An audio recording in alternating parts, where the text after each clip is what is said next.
घर वालों को जरूर नुकसान पहुंचाता है। कई बार तो चोर चोरी करते हुए सामने वाले की जान तक ले लेता है।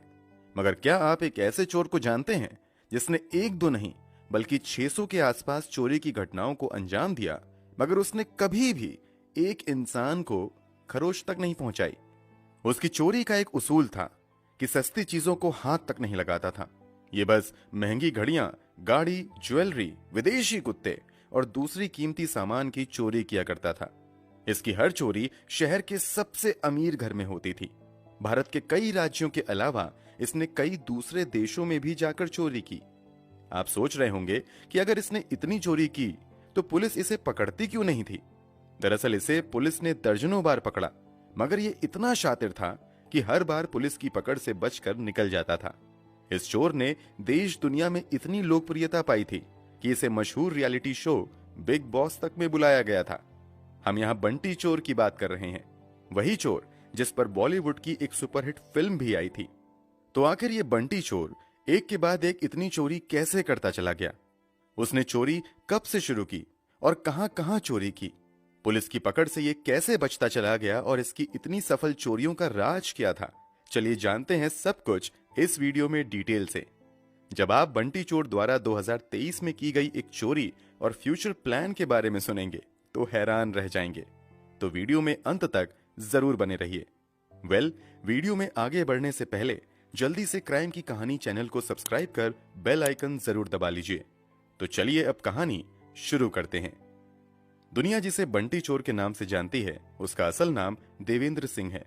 देवेंद्र सिंह का जन्म दिल्ली के विकासपुरी में रहने वाले एक परिवार में हुआ था। प्यार से इसे लोग बंटी बुलाने लगे थे। बाकी दूसरे बच्चों की तरह बंटी को भी स्कूल में पढ़ाई के लिए भेजा जाता था, मगर पढ़ाई लिखाई में बंटी का जरा भी मन नहीं लगता है। इसका नतीजा ये होता है कि वो आए दिन स्कूल में डांट सुनता रहता है और समय समय पर उसे मार भी लगती रहती है। इसके बावजूद वो सुधरने का नाम नहीं लेता है और किसी तरह एक क्लास से दूसरी क्लास में आगे बढ़ता रहता है।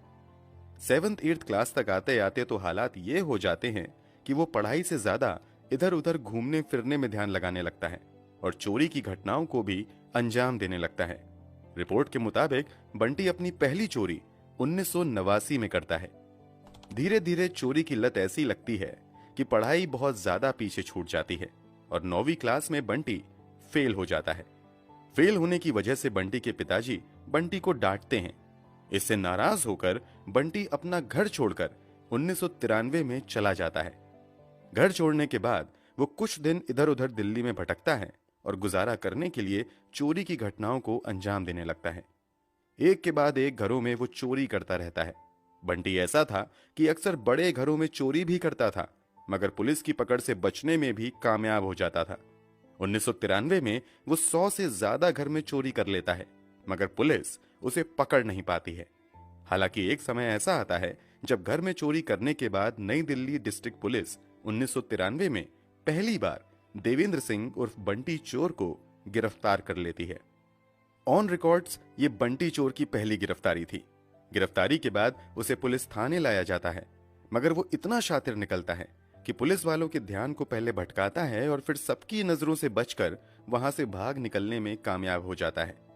दिल्ली में इसकी चोरी पकड़ी गई थी और अब ये पुलिस की नजर में भी आ चुका था। इसलिए बंटी अब अपना अगला ठिकाना चेन्नई को बनाता है और वहां के बड़े घरों में जाकर चोरी करना शुरू कर देता है। ये अक्सर घरों से महंगी महंगी गाड़ियां, लग्जरियस घड़ियां और दूसरी कीमती सामान की चोरी करने लगता है। 1994 में चेन्नई में बंटी चोर का आतंक इतना ज्यादा बढ़ जाता है कि पुलिस की कई टीम इस एक चोर को पकड़ने के लिए लगाई जाती हैं और फाइनली उसे गिरफ्तार भी कर लिया जाता है। गिरफ्तारी के बाद बंटी को चेन्नई के ही एक जेल में डाल दिया जाता है, मगर यहां भी वो बच निकलने के रास्ते ढूंढने में लग जाता है और एक दिन जेल में बंद रहते हुए कथित तौर पर छिपकली को मारकर चुपके से निगल लेता है। इस कारण उसे बहुत ज्यादा उल्टियां होने लगती हैं। उल्टी होने की वजह से बंटी को तुरंत हॉस्पिटल में एडमिट करवाया जाता है। यहां उसकी हालत जैसे ही थोड़ी बेहतर होती है कि महज एक डिस्पोजेबल सिरिंज की नीडल की मदद से अपने हाथ की हथकड़ी खोल लेता है और पुलिस को चकमा देकर हॉस्पिटल से भाग निकलता है। हॉस्पिटल से छूटते ही अब वो भागकर चंडीगढ़ आ जाता है और यहां भी कई घरों में चोरी की घटनाओं को अंजाम देता है। चेन्नई के जेल से छूटे हुए अभी उसे 20 दिन ही हुए थे कि अब चंडीगढ़ में लगातार कई घरों में वो चोरी कर लेता है। इस कारण 1994 में ही चंडीगढ़ में पुलिस उसे गिरफ्तार कर लेती है। ये कितना शातिर था, इसका अंदाजा आप इस बात से लगा सकते हैं कि इससे पहले 2 बार उसकी गिरफ्तारी हुई और दोनों ही बार वो जेल से भागने में कामयाब हो गया था। तीसरी बार गिरफ्तार होने पर भी उसने कुछ तरकीब लगाई और जिस थाने की पुलिस ने बंटी को गिरफ्तार किया था, उसी थाने के इंस्पेक्टर की स्कूटी से बंटी वहां से भाग निकलने में कामयाब हो जाता है। इसके बाद तो वो ऐसे अंडरग्राउंड होता है कि पुलिस खाक छानती रहती है, मगर बंटी का कहीं भी अता पता नहीं चलता है। हालांकि इस दौरान अलग अलग राज्यों के बड़े बड़े शहरों में चोरी की घटनाएं होती रहती हैं। ये चोरी उसी स्टाइल में होती थी जिस स्टाइल में बंटी किया करता था। इससे पुलिस को यह पता चल रहा था कि बंटी अभी भी जीवित है और चोरी की घटनाओं को अंजाम दे रहा है, मगर पुलिस दिन रात की मेहनत के बावजूद बंटी को पकड़ने में नाकाम रहती है। बंटी पर चोरी के मामलों में दर्ज एफआईआर की संख्या बढ़ते हुए सैकड़ों में पहुंच जाती है, मगर बंटी पुलिस की पकड़ से दूर रहता है। 2002 में बंटी दिल्ली के एक बड़े बिजनेसमैन के साकेत वाले घर में चोरी करता है और यहां से वो कई कीमती सामान के साथ साथ बिजनेसमैन की पत्नी और बेटी की फ्रेम की हुई तस्वीर भी चुरा कर ले जाता है। इस चुराई गई फोटो फ्रेम को वो अपने उस घर में लटका लेता है जहां वो रहता था। आसपास के लोगों को शक ना हो इसलिए वो लोगों को बताता है कि फोटो में दिख रही लड़की और महिला उसकी बेटी और पत्नी है। इस फोटो के सहारे वो मयूर विहार के एक अपार्टमेंट में रहता है और चोरी की घटनाओं को अंजाम देता रहता है, मगर 2002 में पुलिस एक बार फिर से इसे पकड़ लेती है। कुछ समय तक ये जेल में रहता है, मगर बेल मिलते ही बाहर आ जाता है। यहां से छूटने के बाद वो अपना अगला ठिकाना केरल को बनाता है। यहां भी वो बड़े बड़े बिजनेसमैन के यहां चोरी करना शुरू कर देता है। 2007 में वो तिरुवनंतपुरम के एक बड़े एनआरआई बिजनेसमैन के घर में चोरी करके उसकी लग्जरी कार समेत महंगी घड़ी और घर से कई कीमती सामान चुरा लेता है। ये बहुत बड़ी चोरी थी, इसलिए पुलिस वाले पूरी मेहनत करके बंटी चोर को गिरफ्तार भी कर लेते हैं, मगर ये इतना शातिर था कि 2007 में भी ये केरल पुलिस को चकमा देकर उसकी पकड़ से भाग निकलता है। मतलब ऐसा था कि पुलिस के लिए जितना मुश्किल बंटी को पकड़ना होता था, बंटी के लिए उतना ही आसान पुलिस की पकड़ से बच निकलना था। केरल से छूटने के बाद बंटी मुंबई आ जाता है। यहां भी वो कई घर में चोरी करता है, मगर पुलिस की पकड़ से बच निकलने में कामयाब हो जाता है। हालांकि एक दिन जब वो चोरी की कार से कहीं जा रहा होता है तो 2 पुलिस वालों की नजर उस पर पड़ती है, तो वो बंटी को पहचान लेते हैं और बंटी को पकड़कर थाने ले जाने लगते हैं। थाने जाने के क्रम में वो पुलिस वाले से खुद ही कार ड्राइव करने की रिक्वेस्ट करता है। दोनों पुलिस वाले उसकी बात मान लेते हैं। कुछ देर ठीक ढंग से कार चलाने के बाद एक सुनसान इलाके में वो कार की एक तार निकाल देता है, जिससे कार बंद हो जाती है। उसके बाद वो काफी देर तक कार चालू करने की नाटक करता रहता है, मगर कार स्टार्ट नहीं होती है। वो अपने साथ मौजूद दोनों पुलिस वालों को भी कहता है कि अगर तुम चाहो तो कार को स्टार्ट करके देखो। वो दोनों भी ट्राई करते हैं, मगर कार स्टार्ट नहीं होती है। फिर बंटी उन दोनों पुलिस वालों से कहता है कि तुम दोनों पीछे से कार में धक्का मारो, शायद कार स्टार्ट हो जाए। बंटी के कहने पर दोनों पुलिस वाले उतरकर कार के पीछे चले जाते हैं। इधर चुपके से बंटी कार के अंदर का तार भी लगा देता है और जैसे ही दोनों पुलिस वाले कार को धक्का लगाते हैं, बंटी कार स्टार्ट करके फुर्र हो जाता है। हालांकि कुछ समय बाद ही 2007 में ही एक बार फिर से उसे एक 5 स्टार होटल से गिरफ्तार कर लिया जाता है। बंटी की खासियत यह थी कि इसने अब तक चोरी करके करोड़ों रुपए कमा लिए थे। वो इन पैसों का इस्तेमाल बस अपने महंगे महंगे शौक पूरे करने के लिए करता था। महंगी गाड़ियों का शौक तो वो बड़े बड़े घरों में चोरी करके पूरा कर लेता था, जबकि घड़ी वो चुरा ही लेता था। बस वो उन पैसों से महंगे महंगे 5 स्टार होटल में रुका करता था। कहा जाता है कि उसने 1993 के बाद से 2007 तक का समय देश दुनिया के अलग अलग देशों में 5 स्टार होटल में रुकते हुए ही बिताया। उसने कभी कोई अपना घर नहीं लिया, क्योंकि उसका मानना था कि जब कभी पुलिस उसे पकड़ेगी तो उसके द्वारा खरीदी गई संपत्ति कोर्ट द्वारा जब्त ही कर ली जाएगी। बंटी की एक और खासियत यह थी कि वो महंगी गाड़ियों को चुराकर बेचता नहीं था, बल्कि कुछ दिनों तक उसे इस्तेमाल करता था, और जब अगले घर में चोरी करने जाता था तो उसी चुराई गई महंगी कार से जाता था। फिर उस चोरी वाले कार को उसी घर में छोड़कर उस घर में मौजूद दूसरी कार लेकर निकल जाता था। ऐसा उसने एक दो बार नहीं बल्कि सैकड़ों बार किया। 2007 तक बंटी द्वारा की गई चोरी की संख्या 500 से 550 पहुंच चुकी थी। इस दौरान उसने करोड़ों रुपए के घड़ी, मोबाइल, लैपटॉप, ज्वेलरी और गाड़ियां चुराई थीं। कमाल की बात तो यह थी कि वो चुराए गए इन सभी सामान को बेचता नहीं था, बल्कि कई बार वो इन सामानों के बदले कोई दूसरा महंगा सामान खरीद लिया करता था। जैसे जब वो दुकान में जाता था तो खरीदारी करने के बाद नाटक करता था कि उसका पर्स गिर गया है, मगर उसके पास ये महंगा मोबाइल है, तो सामान के बदले वो दुकानदार को मोबाइल दे दिया करता था। इसी तरह वो ज्वेलरी और महंगी घड़ी से भी अपने शौक पूरे करता था। कई बार तो वो होटल में भी पेमेंट के बाद लाखों की चुराई गई घड़ी, मोबाइल, लैपटॉप इत्यादि दे दिया करता था। 2007 में ही बंटी मुंबई पुलिस को तो चकमा देकर भाग गया था, मगर फाइनली दिल्ली पुलिस उसे गिरफ्तार कर लेती है और इस बार उसके खिलाफ पुख्ता सबूत जुटाए जाते हैं। इस कारण उसे 3 साल की सजा सुनाई जाती है। अब तक बंटी का इतना ज्यादा नाम हो चुका था कि उस पर एक बॉलीवुड फिल्म भी बनने की शुरुआत हो जाती है। फिल्म के डायरेक्टर बंटी को ही फिल्म में लेने का मन बनाते हैं, मगर बंटी जेल में बंद होता है। इसलिए अभय देओल को लेकर ओए लकी लकी ओए नाम की फिल्म बनाई जाती है। इस फिल्म में बंटी चोर की ही कहानी को दिखाया गया था। फिल्म कामयाब रहती है। इस तरह बंटी पूरे देश में काफी फेमस हो जाता है। 2007 में इसे जेल भेजा जाता है और 3 साल की सजा सुनाई जाती है। 2010 तक वो जेल में रहता है। बेल मिलने के बाद ये जेल से बाहर आता है और अपने विकासपुरी स्थित घर पर जाता है, मगर इसके भाई और दूसरे रिश्तेदार बंटी को अपने साथ रखने से इनकार कर देते हैं, क्योंकि इस पर अभी दर्जनों केस चल रहे थे। बंटी के पास कोई काम भी नहीं था और जेल जाने से पहले चुराकर जमा किया गया पूरा धन भी जब्त हो चुका था। इसलिए वो अब भटकते हुए उसी पुलिस वाले के यहां जाता है जिसने पहली बार बंटी को गिरफ्तार किया था। बंटी उस पुलिस वाले को यकीन दिला देता है कि अब वो कभी भी चोरी नहीं करेगा और मेहनत करके कमाएगा। बजाबते मीडिया के सामने बंटी आकर बयान देता है कि वो अब चोरी नहीं करेगा।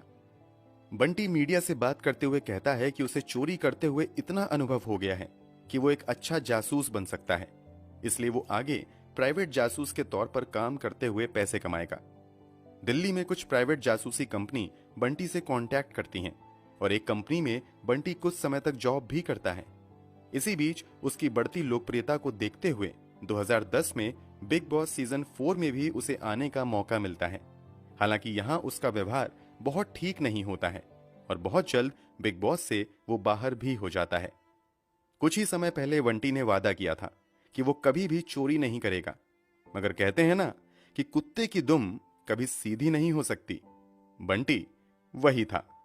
बिग बॉस के घर से निकलने के बाद वो कुछ समय तक इधर उधर भटकता रहता है और एक बार फिर से अपने चोरी के धंधे पर वापस आ जाता है। कुछ समय तक तो वो इधर उधर चोरी करता है, मगर भटकते हुए 2013 में वो केरल पहुंचता है और इस बार केरल के एक बहुत बड़े बिजनेसमैन वेणुगोपालन नायर के घर डाका डालता है। वेणुगोपालन नायर का घर ऐसा था कि घर के दरवाजे बुलेट प्रूफ शीशे के बने हुए थे। घर के बाहर 2 हाई सिक्योरिटी अलार्म लगे हुए थे। इसके अलावा कई सीसीटीवी भी घर के बाहर लगे हुए थे। चोरी करने से पहले बंटी कई दिनों तक घर की रेकी करता है और बुलेट प्रूफ ग्लास डोर के लॉक को तोड़ने के तरीकों को सीखता और फाइनली एक दिन चुपके से बंटी घर के बाहर जाता है और पहले दोनों सिक्योरिटी अलार्म को डीएक्टिवेट करता है। जितने भी सीसीटीवी लगे हुए थे उन सबको अपना चेहरा छुपाते हुए डीएक्टिवेट कर देता है। बुलेट प्रूफ दरवाजे के लॉक को भी ये बड़ी चालाकी से तोड़ देता है और फिर चुपके से घर में दाखिल हो जाता है। घर में दाखिल होने के बाद यहां से बंटी एक लैपटॉप, 2 मोबाइल फोन, एक सोने की रिंग, 2000 रुपए कैश लेकर घर से बाहर निकलता है। घर के बाहर एक 25 लाख की एसयूवी खड़ी थी। वो इन सभी सामान को उस महंगी कार में रखता है और बड़े आराम से घर के बाहर निकल जाता है। बंटी तो समझ रहा था कि उसकी ये चोरी नहीं पकड़ी जाएगी, मगर उसकी किस्मत खराब थी, या कहिए घरवाले की किस्मत अच्छी थी कि उन्होंने एक हिडन कैमरा दरवाजे के पीछे लगाया हुआ था। बंटी की नजर उस कैमरे पर नहीं पड़ती है। इस कारण जब वो अपने चेहरे को खोलता है तो बंटी का चेहरा कैमरे में कैद हो जाता है और तुरंत उसकी पहचान हो जाती है। जिस बंटी को लोग सुधरा हुआ समझ रहे थे वो एक बार फिर से बड़ी चोरी करके फरार हो चुका था।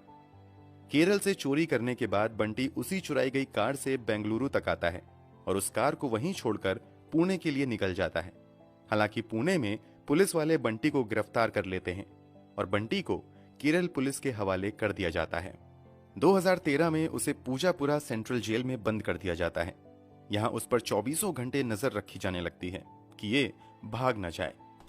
केरल में की गई चोरी का मामला अब तिरुवनंतपुरम की ही एक अदालत में चलता है और कई महीनों की सुनवाई के बाद बंटी को चोरी का दोषी करार दे दिया जाता है और 2013 में उसे 10 साल की जेल की सजा सुनाई जाती है। 2013 से 2023 तक बंटी जेल में ही रहता है। लोग यही समझ रहे थे कि 10 साल जेल में रहने के बाद अब बंटी बदल गया होगा, मगर 2023 में बंटी ने जिस चोरी की घटना को अंजाम दिया है उसे सुनकर हर कोई हैरान था। 10 साल जेल की सजा काटने के बाद 3 मार्च 2023 को बंटी जेल से बाहर निकलता है। जेल से बाहर निकलने के बाद वो कुछ समय तक तो इधर उधर रहता है, मगर आदत के मुताबिक एक बार फिर से वो अपने धंधे पर लौट आता है। वो दिल्ली के ग्रेटर कैलाश के 2 घरों में चोरी करता है। एक घर से वो 3 mobile phone, 2 laptop, 5 LED TV, एक प्रिंटर और लाखों के जेवर चुरा कर भाग जाता है।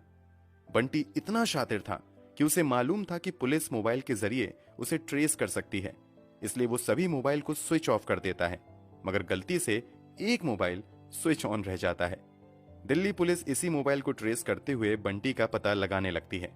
बंटी दिल्ली से कानपुर जाता है और वहां से नेपाल की तरफ जाने की फिराक में लगा रहता है, मगर दिल्ली पुलिस अपना जाल बिछाती है और लगभग 8 घंटे तक बंटी का पीछा करने के बाद उत्तर प्रदेश के कानपुर देहात इलाके से अप्रैल महीने में बंटी को गिरफ्तार कर लिया जाता है। बंटी इतना शातिर था कि जब पुलिस वाले इसे रोकते हैं और कार का शीशा नीचे करने के लिए कहते हैं तो ये कार के अंदर से पुलिस वालों को ही पुलिस की आईडी दिखाते हुए कहता है कि मैं तो एक पुलिस वाला हूं, मगर असली पुलिस वाले पहचान लेते हैं कि ये बंटी है और इस बार वो बंटी के झांसे में नहीं आते हैं। खिड़की तोड़कर बंटी को बाहर निकालते हैं।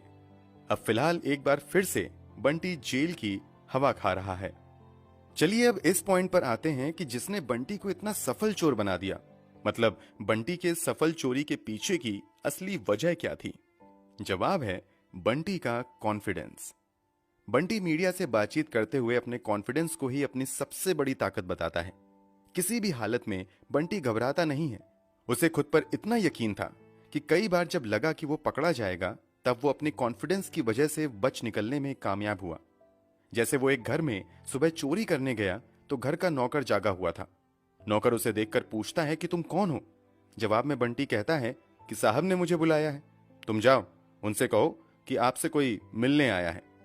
बंटी की बात सुनकर घर का नौकर मालिक को कहने जाता है कि कोई आपसे मिलने आया है। इधर बंटी घर के अंदर मौजूद कीमती सामान चुराकर रफू चक्कर हो जाता है। इसी तरह एक घर में बंटी जब चोरी करने जाता है तो अचानक से घर में सोई बूढ़ी महिला की आंखें खुल जाती हैं। बंटी उस महिला के सिरहाने में रखी ज्वेलरी चुरा रहा था। महिला के जगते ही वो घबराने की बजाय बड़े कॉन्फिडेंस के साथ महिला को गुड मॉर्निंग कहता है। बंटी इतने कॉन्फिडेंस के साथ गुड मॉर्निंग कहता है कि महिला खुद कंफ्यूज हो जाती है और थोड़ी देर सोचने लगती है। तब तक बंटी बड़े आराम से ज्वेलरी निकालकर वहां से निकल जाता है। बंटी की चोरी का एक किस्सा यह भी है कि जब वो एक घर में चोरी करने गया तो घर के नौकर ने उसे देख लिया। यहां भी बंटी घबराता नहीं है, बल्कि कहता है कि तुम्हारे मालिक ने घर के कुछ जरूरी सामान एयरपोर्ट तक लाने के लिए मुझे भेजा है। इतना सुनते ही घर का नौकर बंटी के साथ मिलकर बंटी द्वारा दिए गए ऑर्डर के मुताबिक सामान बंटी की गाड़ी में डाल देता है और बंटी उस सभी सामान को बड़े ही आराम से वहां से लेकर निकल जाता है। बंटी को इलेक्ट्रॉनिक डिवाइसेस जैसे लैपटॉप, मोबाइल, म्यूजिक सिस्टम इत्यादि भी बहुत ज्यादा पसंद था। एक घर में जब बंटी चोरी करने के लिए जाता है तो वहां उसे एक महंगा म्यूजिक सिस्टम दिखाई देता है। म्यूजिक सिस्टम उसे काफी पसंद आ जाता है। सुबह के लगभग 5 बज रहे थे। वो म्यूजिक सिस्टम बड़े आराम से लेकर निकलने लगता है। तभी घर की एक बेटी जो अभी जॉगिंग से वापस आ रही थी बंटी को देखकर चौंक जाती है। बंटी को म्यूजिक सिस्टम ले जाते देख वो लड़की उसे टोकती है। जवाब में बंटी बड़े कॉन्फिडेंस के साथ कहता है कि आपके पापा ने आपके लिए एक सरप्राइज गिफ्ट प्लान किया है और उन्होंने ही मुझे इस म्यूजिक सिस्टम को बदलकर दूसरा म्यूजिक सिस्टम लाने के लिए कहा है। फिर बंटी उस लड़की को हैप्पी बर्थडे इन एडवांस कहकर निकल जाता है। लड़की भी खुशी खुशी अपने रास्ते निकल जाती है, मगर बाद में पता चलता है कि वो तो लुटेरा था जो सब कुछ लूट कर चला गया। बंटी अपनी कामयाबी का एक और राज बताता है कि चोरी कभी भी दो लोगों के साथ नहीं की जाती है। बंटी के मुताबिक अगर दो लोग होंगे तो पकड़े जाने का खतरा बहुत ज्यादा है, इसलिए कभी भी किसी दूसरे पर विश्वास करके चोरी के लिए नहीं जाना चाहिए। आपके लिए यकीन करना मुश्किल होगा, मगर बंटी ने 500 से 600 चोरियां सिर्फ एक स्क्रू ड्राइवर की मदद से की। उसके पास कभी कोई हथियार नहीं रहा। उसने चोरी के दौरान कभी किसी को एक थप्पड़ तक नहीं मारा, बल्कि किसी को खरोच तक नहीं पहुंचाई। अक्सर बड़े बड़े घरों में सेफ्टी के लिए महंगे महंगे कुत्ते भी रखे जाते हैं। शुरू में जब बंटी कुछ घरों में चोरी करने गया तो उसे देखकर कुत्ता भौंकने लगा। बंटी ने इसका भी रास्ता निकालने का फैसला किया।